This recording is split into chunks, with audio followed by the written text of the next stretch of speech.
A WBS identifies the work needed to complete a project, but it doesn't tell you how long the work will take or when it can be performed. To do that, you need to turn your list of tasks into a schedule. First, put the tasks into the right sequence.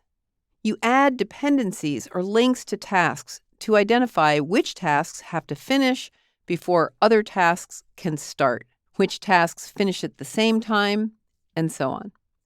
For example, the task build specs has to finish before review specs can start. Likewise, review specs has to finish before approve specs can start. We'll look at dependencies in detail later in the course. For now, the most common dependency type is finish to start. Next, you add the time you estimate each task will take.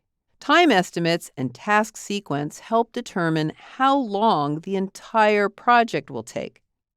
Third, you assign the people on your project team to tasks. With the estimated time and people assigned to do the work, you can calculate the task duration. Finally, take into account other constraints like deadlines and when resources are available. If your initial schedule doesn't work, you can tweak it in various ways, whether you're trying to shorten the schedule, cut costs, or even out people's workloads. The schedule is one of the most important aspects of your project. It tells you how long the project will last and when you need the people who will do the work.